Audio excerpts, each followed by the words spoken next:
warahmatullahi wabarakatuh. Apa kabar anak-anak kelas 12? Mudah-mudahan kalian dalam keadaan baik.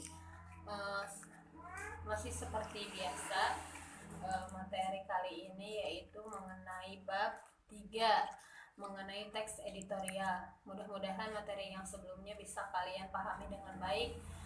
Untuk kali ini yaitu mengenai contoh teks editorial. Nah, sebelum belajar, marilah kita membaca doa dulu. Langsung saja masuk ke materi. Silakan saksikan materi yang akan Ibu berikan. Contoh teks editorial, yaitu tentang penyakit. Virus corona membunuh manusia, namun membangkitkan rasisme. Wabah virus corona terus menjadi topik hangat untuk diperbincangkan belakangan, sebab bukan hanya menakutkan karena bisa menyebabkan kematian dan menghancurkan ekonomi suatu negara. Virus ini juga bisa memicu kekacauan sosial. Seperti dilaporkan CNN International, virus corona yang berasal dari Wuhan, Cina telah memicu lahirnya rasisme.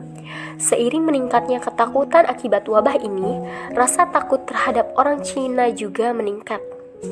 Berbagai kelompok masyarakat di banyak belahan dunia bahkan sampai melabeli orang-orang Cina sebagai sesuatu yang berbahaya. Mereka dituding membawa virus corona.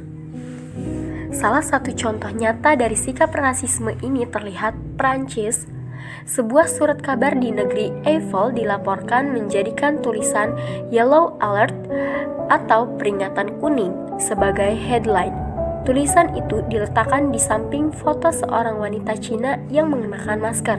Sementara itu, surat kabar lainnya menuliskan New Yellow Peril di atas sebuah artikel tentang wabah coronavirus yang telah menelan 360 korban jiwa di Cina dan menjangkit lebih dari 16.000 orang di seluruh dunia ini, sebagaimana dilaporkan AFP.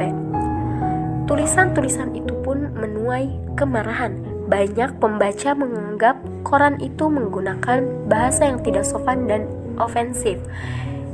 Dikarenakan Yellow Peril merupakan ideologi rasis lama terhadap orang Asia Timur di negara-negara barat. Ungkapan tersebut mencerminkan ketakutan dan stereotip anti-Asia terburuk. Pada abad ke-19 di Amerika Serikat, ungkapan itu menunjukkan arti bahwa orang Cina tidak bersih, tidak beradab, tidak bermoral. Cina juga saat itu dianggap sebagai ancaman bagi masyarakat. Selain itu, rasisme juga hadir di negara-negara lainnya. Banyak orang keturunan Asia yang tinggal di luar negeri mengatakan mereka diperlakukan seperti patogen berjalan. Seorang jurnalis Inggris Cina yang menulis untuk surat kabar Inggris, The Guardian, bahkan mengatakan seorang pria dengan cepat pindah tempat duduk ketika dia duduk di bus.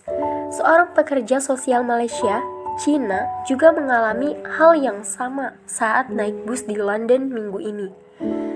Beberapa orang di sekolah London Timur, tempat saya bekerja, bertanya kepada saya mengapa orang Cina makan makanan aneh ketika mereka tahu itu penyebab virus. Katanya kepada CNN, di Kanada, anak-anak Cina dilaporkan diganggu atau dikucilkan di sekolah.